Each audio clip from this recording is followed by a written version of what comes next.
Good morning, everyone, and welcome to the Dalles Chamber Community Affairs. This morning, our guest is Oregon Representative Jeff Helfrich. He will be with us in just a moment as he is running around Salem as we speak, and then going to hop on the line and give us some updates. It may be a short, brief, to the point update so he can run to his next meeting, but we do appreciate the time that he is taking out for us to do this. But before we begin, let's do our normal morning introductions. And if you have anything going on, this is the time to take advantage, but do keep it short. So just in case he pops on, we can quickly pivot. So I'm going to start with our first person who was on this morning, Mr. Scott. Good morning, everyone. Good morning, Lisa. Scott McKay. I'm the community liaison for Circles of Care, and we connect older adults with volunteers, and old adults need some kind of periodic support, mostly friendly visits, transportation, and grocery shopping. And I'm just going to keep my mouth shut. I'm just going to stop right there. Thank you. Thank you. Corliss. Good morning, everyone. Corliss Marsh here with Habitat for Humanity, the library, and the senior center. This morning we're beginning to open ballots this morning, so I'm off to there. Oh, awesome. So everybody vote, don't forget. Yes. Dan Spots. Thank you, Lisa. Good morning, everyone. Dan Spots, retired. I'm here with my dog. She's very needy right now. We dropped Michelle off at the airport this morning, so she's joining us, I think. Thank you. Thanks. Phil Brady. Good morning, Phil Brady, Wasco County Commissioner. Two things, it's budget season, and so all these entities, including Wasco County, is doing our budgets. I bring that up, even though it's really boring, but Wasco County does its budget in a way that's different than just about every place else. I think West Linn City is the only way to do it, that does it our way. And basically, instead of at the end of a budget, department has to use it or lose it, our departments get to roll over what they save, and that makes the department directors very frugal, so that they have something they can carry forward and plan on. And it's worked very, very well for Wasco County. In fact, Tyler Stone's been invited to a big conference to explain how well this is working. It's also election season. There was a bit of shakeup in the city council in Shaniko this week. They have 4 city council members. 2 of them resigned, along with the mayor. It's over some land issues in Shaniko. But the rules are, Chrissy Zog, our county clerk, has stepped in and applied the rules, which mean there'll be a snap election within 30 days to bring in one more city council person. That'll give them a quorum so they can nominate one more person to be on the board and get the city government going again. So I'm shepherding that process, not involved, but watching it closely. Awesome. Thank you. I love Chrissy. She's amazing. So Jennifer. Morning, everybody. Jennifer Zimmerly, Adventist Health Columbia Gorge. As I mentioned, it's hospital week or healthcare week, depending on hospital week is kind of the old way you title it. Now we call it healthcare week. So if you have a healthcare worker in your life, please wish them a happy week and thank them for all the work they do. And we've had an amazing, fun week of events, and looking forward to the resilience event for mental health with Mid-Columbia Center for Living next Tuesday. And we're also doing the middle school fair Tuesday night. So lots of stuff going on. Very busy season. Thank you. Dave? Good morning, everybody. Dan, you mentioned going to the airport. My wife and 2 daughters and almost daughter-in-law left this morning to start their processing to Machu Picchu by the end of the week. So they're having a good time, I hope. Hopefully it'll all work well. Project-wise, again, Rand Road, Mariposa Village is going. We're starting already on an application for Carson to develop the 14 community land trust homes. And we also have another one, a duplex that we submitted just a few days ago for funding in the Dalles. It's not likely we'll get it because they were oversubscribed, but it kind of gets us in the process. So we're trying to move forward on the community land trust, but it's a tough nut to crack. So we're going to work on it though. Thanks. Thank you, Dave. So welcome, Jacob. I get to finally see you in person here on the screen. So would you like to introduce yourself to this group? Yes, my name is Jacob Anderson, and I am Dan Spats 2.0. Not nearly as amazing as Dan with Dan's history, knowledge, background, but I'm just doing my best to catch up as quickly as I can. Big things on our project right now is we have the Urban Renewal Agency meeting upcoming this next week. We'll be hearing 2 presentations, one from the Mint for an incentive program, as well application, as well as the Craig Building for a presentation for a hopeful future incentive program application that'll help to activate the Federal Street Plaza.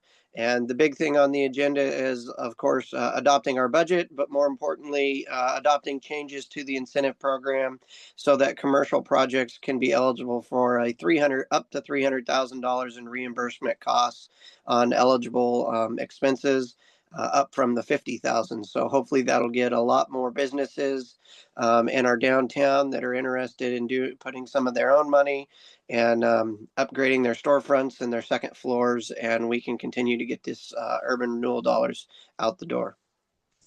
Perfect. Thank you and welcome. Thank you. Looks like Tanya Brumley. Hi, Tanya Bromley with Northwest Natural. Thanks, ma'am. Nicholas.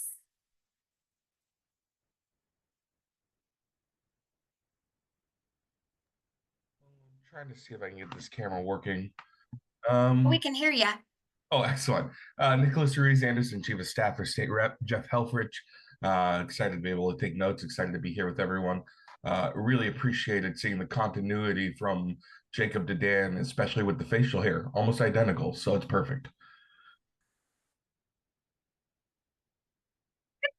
Didn't catch that. You know, we got to find the fun things and those good things, the little things in life to go with all the other. Except for the one is white. Well, you know, Dan, you could just color it and then you'll match Jacob. So yeah. So Jeff is not on yet, but the Dallas Chamber. We have finished a big, huge event, Cherry Festival. Thank you to everyone. We just keep on thanking people because it takes a whole village to put that event on. It was bigger this year. We felt like there was more attendees. The businesses had more sales in their doors. Our vendors had more sales. Some had a couple of our vendors who have been with us for 8 or 9 years had their best sales day ever of all of the festivals for 10 years. So astronomical, but we also had brick and mortar who had their best sales day in about 9 or 8 years. So that tells us that we had more people to spread the love and engage and partake in our different businesses. So we're thrilled with those. We're glad it's done. Taking a deep breath. On to the next. Last night we hosted the candidate forum for the contested races for the school board and for the Mid-Columbia Fire District. Those were there. And Philly, you had a question. Oops, and you're on mute. Yep. Will there be a recording of the candidate forum available? So we are working on the recording because we did it live Facebook last night and it recorded really low volume. So I have a key person who does a lot of audio stuff boosting up that volume for me. And then we'll put it back out there so you guys have that. And we'll put it probably on our Facebook pieces. I don't know if we'll flip it onto YouTube or not, but I will post it out there today, where it's at so people can watch it. Thank you. That's a lot of work to put the candidate forum on, and thank you for the chamber for picking it up because that's well, it's not necessarily your job, but thank you very much for doing that. You're welcome. And Moppin Days is this Saturday, so parade and events happening in Moppin. There you go. Perfect. So the chamber is actually looking for some volunteers. I may just bring the brochures over to the senior center and let them fold. We just need brochures stuffed. We have about 8,000 left. And these are the brochures that go around the state of Oregon to the key visitor centers through a Travel Oregon program so that our community is out there. Then we're also, we put out an invitation to apply to be on our board of directors. The deadline is tomorrow if anybody was looking at that. It's a key way to stay engaged, be a part, and be on the ground, the foundation for our chamber in the direction that we move. And so that is happening. And then there's all kinds of other events happening as far as networking events, opportunities, and those, if you just check out our e-blast that comes out on Wednesdays and Mondays if you're a chamber member. So, and I'm still looking to see, Nick, do we have an idea when Jeff can hop on? I don't know quite yet. I'm texting him right now because he said I'm 5 to 10 minutes late jumping on, and this is now 13 minutes. So Okay. I'll let you text. Is there somebody else that has another update that they just went light on because they knew of time that we can make sure that we know about? Lisa, if you'd like, I'll give an update on the child care center. Sure, let's do that. I can't remember if Oh, wait. Jeff just hopped on. Sorry, Dan. no, Saved by the Bell. I'm just kidding. Just a moment. Let him get all situated. Comb your hair, Jeff. Dan, Thank if you. you There we could go. All right. Sorry about being late. You're There's fine. What's going on? We are in crunch time of the legislative session right now and taking phone calls at 5:30 this morning. So it's one of those days. I totally understand. So we've already gone around the room. I think you know most. The only person you may not have met yet, that's actually on here is Jacob Anderson. Good job, Jake. I'll let him introduce himself, and then you'll know, I think, everybody on the screen. Okay. Oh, we know each other, Jeff. I'm the co-chair of the Bi-State Bridge Authority as well, but I'm also taking over for Dan Spatz as the Economic Development Officer for the City of the Dalles. Good to see you as always. They got an upgrade. I did. No, County city Commissioner to working for the city. I'd say No, it's they got an upgrade. So Dan's moving on, so they got the upgrade. I know Dan's online, so I got to bust his chops when I can. So good to see you. Thank you, Jacob, for doing that. All right, Jeff, the floor is all yours. Go away, and then I'll watch to see if there's any questions for you, okay? Okay, so we know there was I think they said like a 12% revenue forecast or statewide growth from 23 to 25 in the revenue forecast. That's a double-digit increase, but the problem is we're kind of being business unfriendly right now, as we know, with the cap tax, overtime, ag overtime, and all these things like this. And so we're seeing more and more businesses leave the state, unfortunately, and we just got to have better choices when it comes to how we fund things and how we go about doing stuff. Manufacturing is shedding jobs. You know, there's was it Gen Weld down in Southern Oregon shutting down their window manufacturing down there, like 128 jobs we're losing. It just kind of keeps compounding, and it's the big anchor of the city of Portland. That's just people are leaving and they're going across the river and taking their money with them. So there's a lot of that going on. I hear my colleagues across the aisle talk about the tariffs and how they're terrible, and watching the stock market when it first announced to where they're at now, stock market's going up. These trade talks are negotiating at a pace that I don't understand completely, because tariffs aren't really my wheelhouse when it comes to that part of the economy. But from what I'm seeing and what I'm hearing, the economy is showing a stronger coming back with that. So with that, families have to live within their means. The state government needs to too, but we also have to figure out how we're spending money on roads. We still have a transportation package that's being worked on, and I don't know what that's going to look like and where those are at. But people want good roads to drive on. You need to get money for the counties to fix their roads and the cities, and there's just a lot going on. I know there's an inequity, if you will, with the state, with the like EVs, that they're not paying their fair share, and that's a huge problem. And I drive an EV just because I do so many miles back and forth to Salem and around the state. So we have to figure out what that looks like. With all that said, we got to get Oregon kind of back on track. So what I think the biggest thing for me is on Ways and Means, the public safety side of it, getting money to the state police, the Department of Corrections, the OYA, the Oregon Youth Authority. That is just a mess. That I've had long conversations with the director trying to figure that out. And the new temporary director, got handed almost an insurmountable task to clean that up and take care of the lawsuits. And youth that have done stuff wrong, have been incarcerated, are need to be held accountable, but they need to be protected too from predators. And that's still we have to figure on that. The other thing I'd say in the transportation world is, and I use this as the term not for CAT or what's the one out in the Dallas chamber? What's the Dallas Transit Authority out there? That would be Mid-Columbia Economic Development District, or LINC. Link. Okay, Link.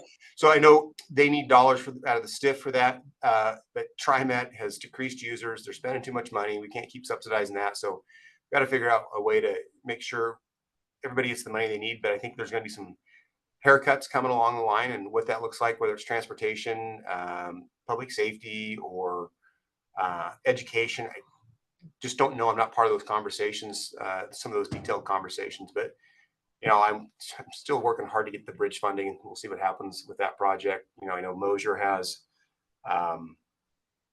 their fire hall, city hall, community center that they're trying to get built, need money for that, and they've done a good job with that. And I know the city of Dallas and Wasco County need some dollars too. So we're coming down to the part through here where the rubber meets the road, if you will, when you get stuff going. With that, I will just take some questions and see what you guys have, what you need, and kind of moving forward.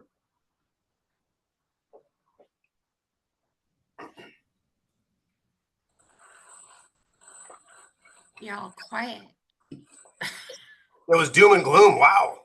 Doom and gloom. I mean, I think where I see the hope, even though we're kind of in this economic uncertainty, I know it's Hood River, but it still impacts the Dalles, is the Hood River Bridge.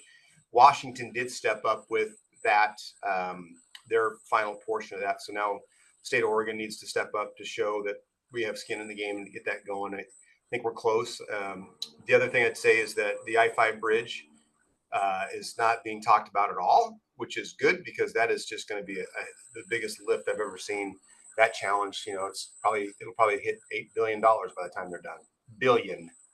Get that thing done. So anyway, so with that, any questions going with anybody here? Phil, you got a question? Me? Yeah. Can you say more about the budget? The economic forecast that came out Wednesday? So I'm just going to read it from what I have in my notes. There's a 12% growth in state revenue from 23 to 25, and then 25 to 27. There's 333 to 337 million growth. It was a double-digit increase. The other part of that is, I think the taxes that we have in this state are pretty high with a lot of things, the CAT tax, and so that drives that down. So, there's a lot of public policy choices that I think are hurting our economy when it comes to the CAT tax and these other revenues with that. So that is what we have for right now. I don't have all the particulars. The news release was out, and so everybody does a news release and beats things up over the head and stuff. I try to figure out where the solution is in the middle ground to get some stuff done. So that's let that for other people to sit there and beat people up. That's great. On the revenue side, Jeff, what is the increase in expenses expected, and what does that look like on the budget currently for the draft? Draft of what? For operations budget. Like the state's operations budget? Yeah. I don't have that all. That is not, because I'm not on Ways and Means, the full Ways and Means, or the subs or revenue. So I'm going to be very frank, Jacob. I don't have what those numbers are. I'll have my staff and we'll kind of get you what you think that operating budget looks like for everything. But I just don't have those numbers to give you off the top of my head. Okay, thanks. I be very frank. I am knee deep in transportation stuff right now and trying to just get a handle on what that's going to look like. Jeff, I was going to ask about the bridge, and you anticipated that. Of course, I know Jake has been following this in his role as well. I understand that the Washington funding, I think, is $50 million. Is that contingent upon Oregon coming through, or is that going through regardless? That's contingent on us getting our, we've done this dance for a while with it, whether it was the Columbia River crossing. Now we're doing the dance with the Hood River Bridge since 17 when I got involved. So everything's contingent. They have the money available. Just we have to step up and get our portion done. Is there anything? Jacob, did I misstate that, or is that correct? No, that's correct. Oregon has stepped up, on both sides. It was $125 million ask from Oregon and 125 from Washington. Oregon just released $20 million in lottery bonds that we'll have access to in the next month.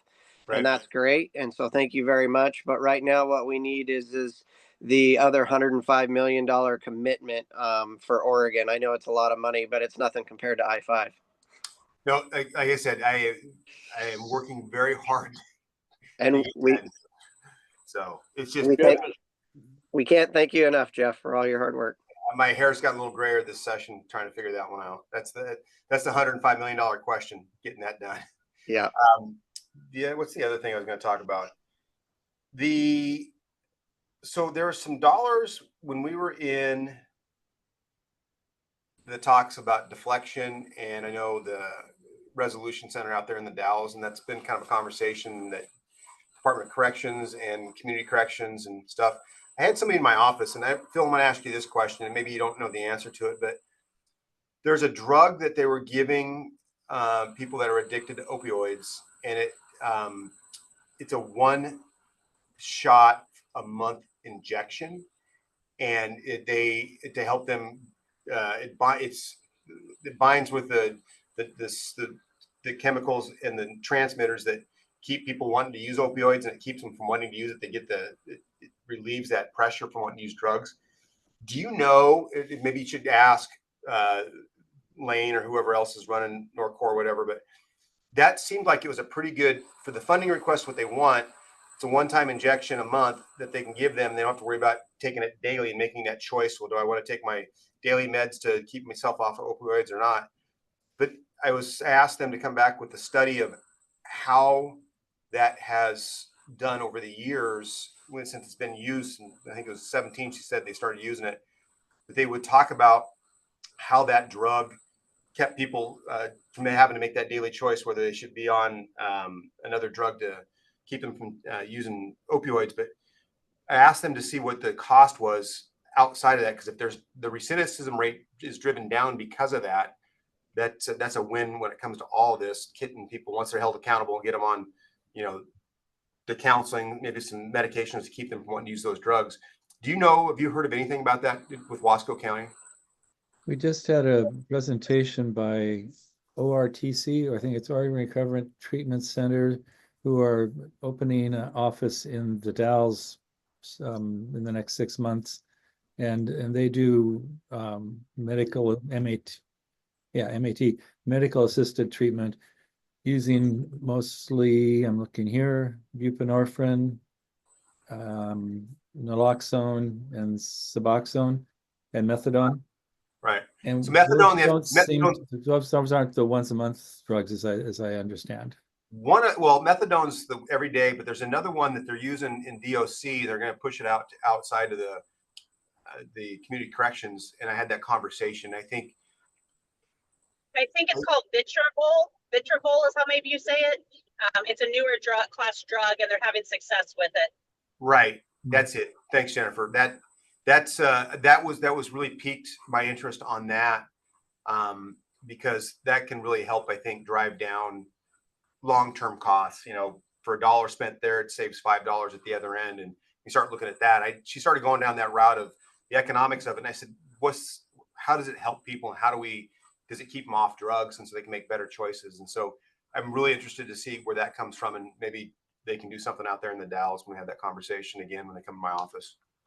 We also had a presentation from Jeremiah Stromberg from Department of Corrections, and he was showing us some early numbers on deflection efficiency, and the big loss is about 20% drop after let's see, wait, I'm looking at a chart here. Kind of from where the police pick up somebody to where they start getting into a treatment program. And and we looked into the numbers are early, and so it's hard to identify, like what's the loss, because those people are lost. But Right. as he spoke about it, the key thing that they see is making warm handoffs.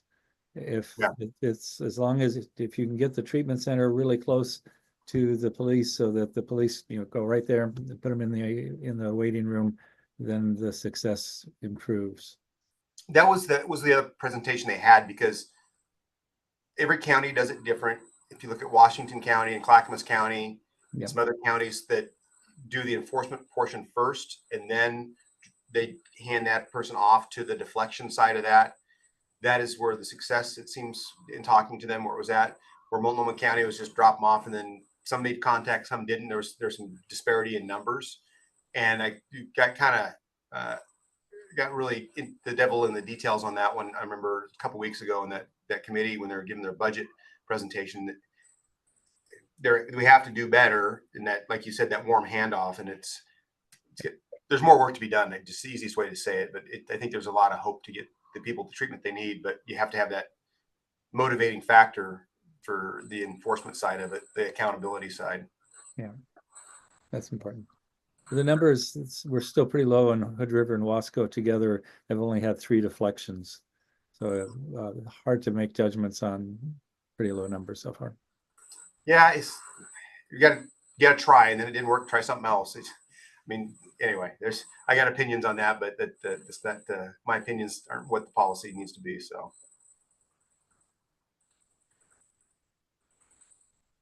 anybody else? Dan, you're sitting quiet. You're going to be out of a job here soon. Is that what I'm hearing? I'm officially retired, Jeff. So you're still showing up to meetings. Good for you, huh? Oh yeah.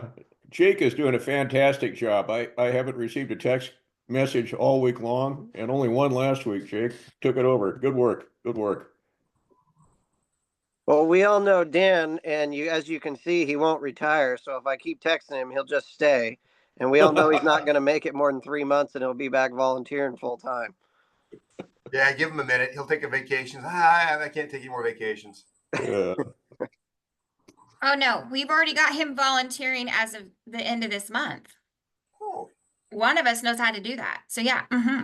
No, Dan will be present. He will be a face on this as a consistent face, as a help to me to manage, recruit, and announce, and make sure that we can try to increase this audience and have speakers all the time. So yes. Oh, good. Yeah, and he knows them all, so I'm good. Yeah, there you go. I appreciate any help.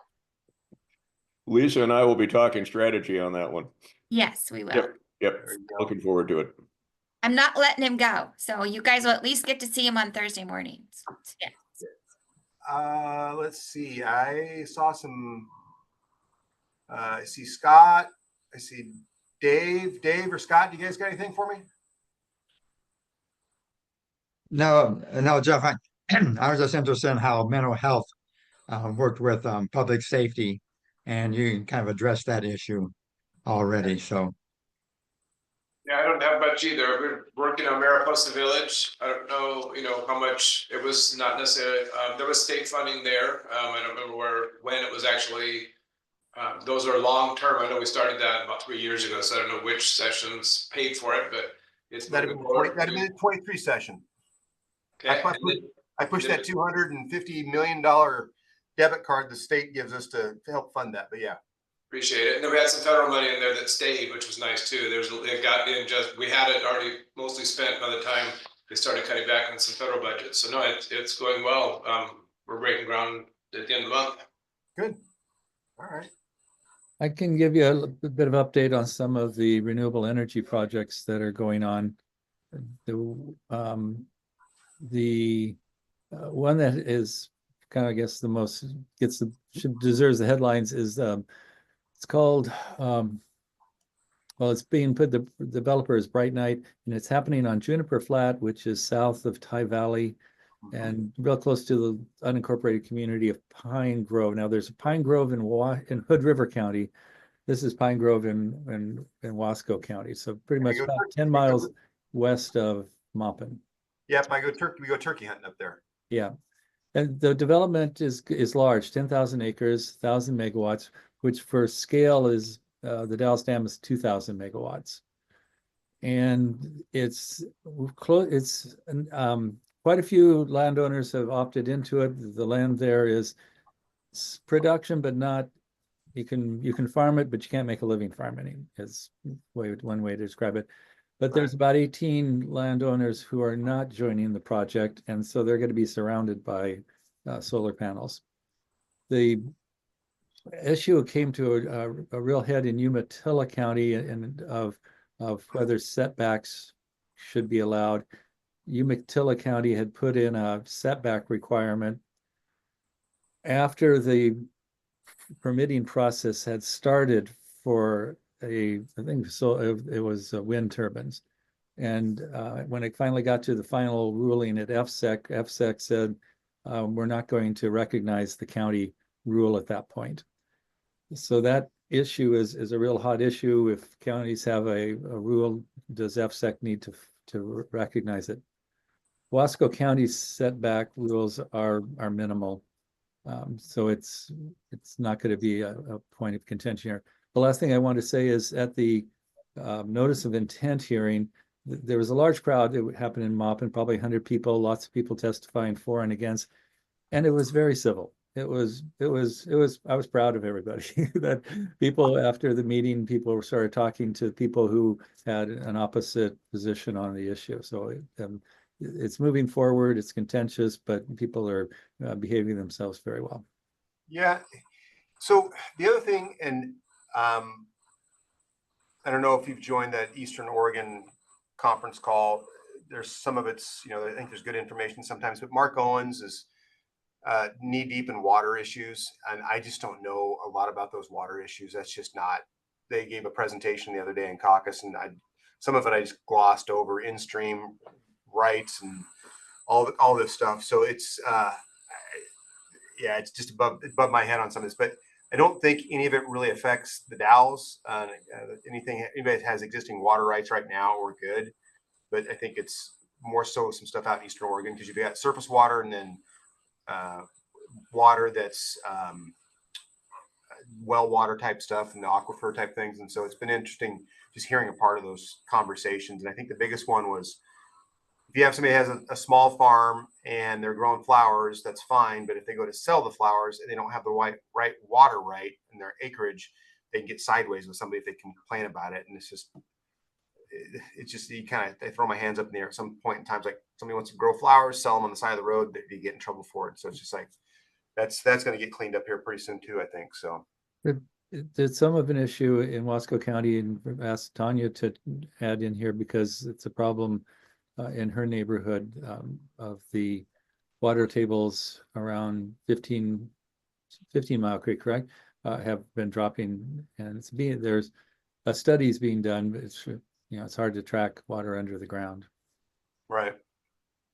So if there's nothing else, I need to jump and get ready for my Public Safety Ways and Means Committee, which is going to be the unrepresented crisis, not having enough defense attorneys to defend the defendants. So anyway, thanks. I wish I had more stuff to talk about, and again, apologize for being late. It's just that time of year. It's okay. Busy. We appreciate the update, Jeff. I know you got to run, but thank you. And please keep us in touch. If there's something you need support from us, voices, sometimes we don't know those things. And so please let us know and we will go to work. All right. Absolutely. All right. Thank you, guys. Have a good day. Right. Thanks. Thank you. Since we have time, Lisa, could Dan flesh out his note here about the ESC? Dan, is everybody okay with that? If we have Dan give us some updates on that childcare, please do, Dan. Sure, thank you. Got my dog hanging in here. So the ESD received a termination letter on the EPA grant. I think it was May 2nd or May 5th. This was again a $19.9 million community change grant that would have renovated Chenoweth Middle School in concert with other funding. One other particular source we were looking at was the State of Oregon capital construction for child care facilities. That would have been $2 to $4 million request. It was due April 30th. And this whole EPA grant had been suspended back in February. Now, there was a court order that overturned that suspension, but nevertheless, ESD had not been able to access funding. They have incurred some costs already because the contract was signed back in December. So there was an active federal contract. I think they've incurred about $40,000-$50,000, and they're trying to at least recover that. They're not in as bad a shape as the city of Chiloquin, which was one of about 200 agencies and cities and communities across the state of Oregon that are basically in the same situation, suspensions and then receiving periodic termination letters. No attempt at outreach to ESD to learn about what the grant actually would have done. It sounded like a form letter. The project manager described it to me yesterday, and I'm looking for a copy of it. I'm waiting a copy for now. The latest was I got a call from Baron Andres, who is Eastern Oregon staffer to Congressman Bentz a couple days back, and then within an hour, Matthew Cleaves from the city called because he'd received a call from another Bentz staffer. That's Joey Manier. Dr. Joey Manier, who's been very helpful, both of them, to the city of the Dalles on other projects, watershed project. Joey is based down out of, I think it's Medford or Grants Pass. Both of them asking, Congressman has been hearing about this and wants to know more. Well, the outreach team had taken this back in March, one of many projects, one of a few projects, but it was a very brief hallway conversation. So I think the attention is being ratcheted up now. Senator Merkley held a congressional hearing last week on this topic with EPA, specifically citing our project and noting some of the things this would have done: childcare workforce training, affordable childcare, 200 or more slots, partnership with the college on workforce training, and then also a disaster relief center, which is especially what the EPA grant was written toward. And ironically is probably why it was pulled now, because you have a change of philosophy on climate change between the two administrations. Anyhow, we'll see where it goes now that Congressman Bentz, in addition to, of course, Senator Wyden, Senator Merkley, they've been tracking this thing for months now. But it's terminated. So unless that is overturned somehow, and there's always hope, that part of the project is on hold. Now, a separate project, also EPA funding, is a $500,000 cleanup grant for Chenoweth Middle School. That is still going forward. There's some question about the contract on that one, to be sure that just in terms of the details between the project manager and the school district. That's a grant to the school district, not the ESD. We hope that that will continue. That would take care of the asbestos in the building and at least get that big problem out of the way. Reminder that if the building is no longer used for education, or if it's no longer under school district ownership, there's not much else you can do with it because it's in the National Scenic Area. If it ever had to be demolished, you'd have to take the asbestos out before that happened. So the cleanup grant, worst case scenario, it takes care of a problem that we'd have to face sooner or later in the community. Best case scenario, it again addresses that issue, and maybe at some future point we can get back to the goal, the dream of a affordable public child care center. So that's what I know so far, and I've kind of stepped back from it. Dana Peterson is the lead on this thing at the ESD, and I'm being retired. I'm going to rapidly start to lose track of things. So that's what I know. I think it'd be good to have Dana on here sometime once she knows more. But right now, it's pretty much in flux.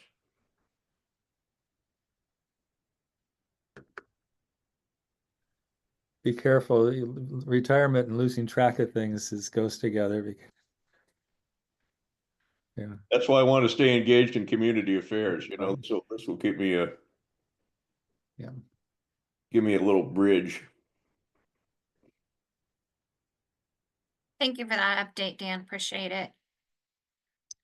Anybody else have any comments, updates, questions?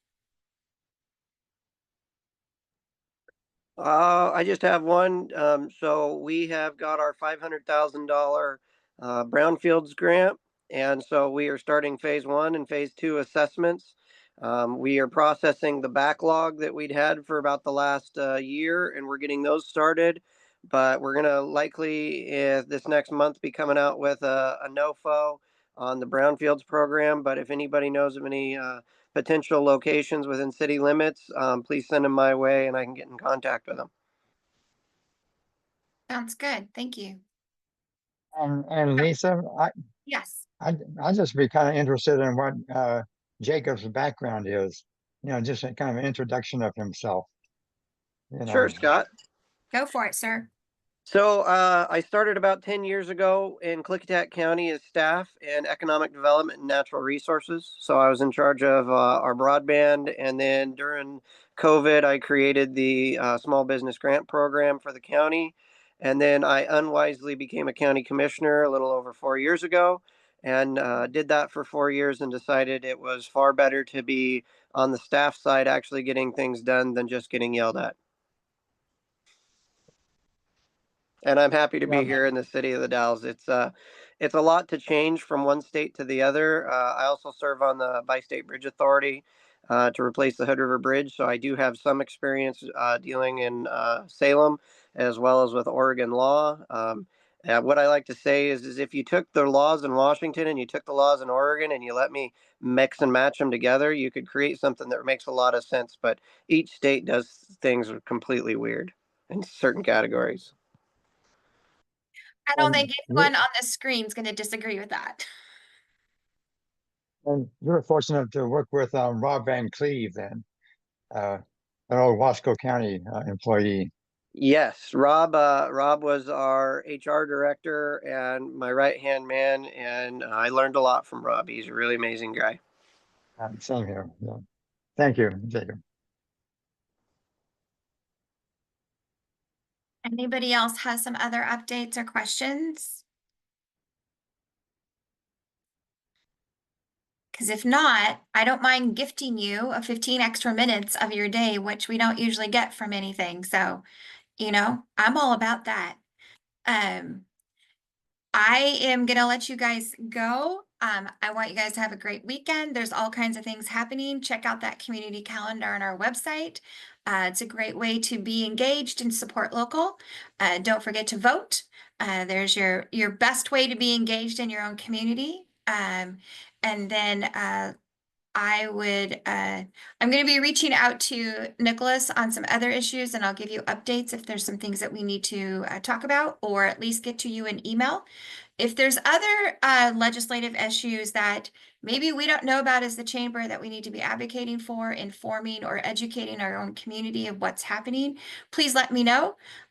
So I'm trying to do the best with what information I do and participate in with the Oregon State Chamber, as we do have a full-time lobbyist on the floor in Salem. And so that gives me some information, but it doesn't always include everything that is happening that pertains to our county. So please let us know so we can either help inform or advocate and get people's voices heard in the situations where we need to have that done. Otherwise, I'm going to let you have a fantastic, gorgeous looking Thursday out there. Go in and just enjoy that day, and then let us know how we can help as your chamber. So thank you guys. Take care. Thank you. Lisa, can I have a moment of your time? Yes. You just caught me in time. I was like, almost the end. I sent you an email, I think earlier this week. If you've got your calendar, could we set aside some time to meet? Yeah, because I just replied to you. I was out of the office for like 3 days last week, so I've been massively playing catch up. I totally understand. And I am booked this week, but I have some openings next week. Let's see. Let me get there. I have quite a few openings next week. Is there days that are better for you in your office? Right now I have Wednesdays fairly open. Okay. Monday's pretty booked. Tuesday, I'm booked because I got to prep for my board meeting. Okay. Let's Thursday, shoot for Wednesday. Let's look at Wednesday. I have quite a bit open. Do you have like a 1:30 open? let me double check my other calendar too. I got too many different competing Yes. projects. I finally just put everything on one. I was like, sorry, girls, you're gonna have to see all my life because Right. I can't do two different calendars on my phone. So it's one. So you're saying 1 or 1:30? 1:30 would be better. Okay, 1:30. And do you And want me to come down to the chamber office? sure, that way you have a chance to see Check it our out. team. Yeah, that would be good. So 1:30 on Wednesday, the 21st is what I have. Yep, sounds great. Sounds good. And thank you for hopping on. Appreciate you being here. Sure. Yeah, Are you recovered from Cherry Festival? it's still not completely put away in our office. It's still sitting in different spots because we jumped right into we hosted a Outdoor Writers Association's conference 2 days later, and then we also jumped into 3 fam tours and some conferences, and then the candidate forum. So yes. Been busy. Yep, that's Yes, we stayed busy, so we're starting to put things away now so that our office looks a little bit back to normal. But it was a good event. I was very, very pleased with how many businesses said that they did well on their sales, because it's always a careful balance to bring people in with a vendor market, but to also make sure our businesses get that business. So I was pleased with that. yeah. We did good last year. Sounds I like was better. I was down there Saturday and it was amazing how busy it was. And Yes. I think I was talking with Zims and they said they'd never been so busy. Yeah. It was stellar sales day for a lot of our restaurants. Some of our retails did really good. And then to have your food and beverage do really, really well on Stellar and still have the vendor market of people who've come in out of town, they sold out of food on a couple of the days. So to have that meant, okay, I had more people, but I had a good balance. Yeah. So yeah, we strive really hard to do that because we don't want to take away from business from our downtown. Right. Now next year will be different because we're Right. doing a little First Street will project. be tore up. We hope if we can get if we can get through the archaeological part, we can hopefully have it tore up. Okay, so What is yeah, the I'm plan meeting. for next year? Where are you thinking about having it? We don't know. I'm meeting with Joshua today on just that matter. I'm bringing maps over him so he can look at the square footage that we occupy to see if we can displace that to spots that are available.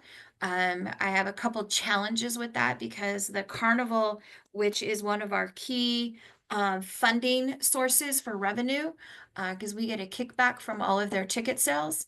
It's an agreement that we came up with.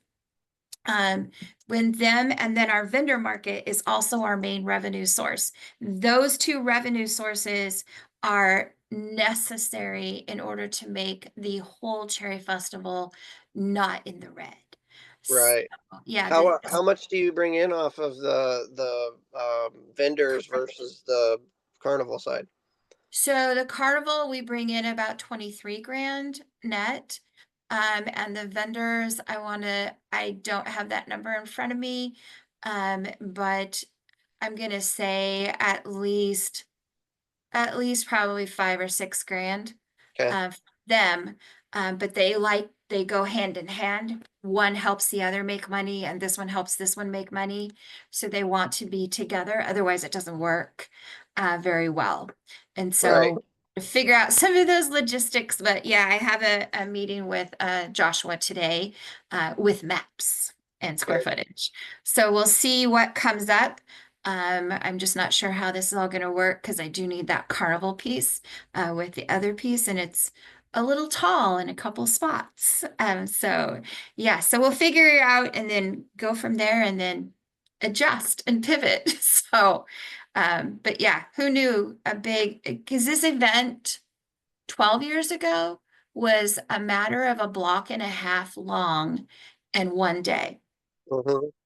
And it was over on 4th Street by the Civic.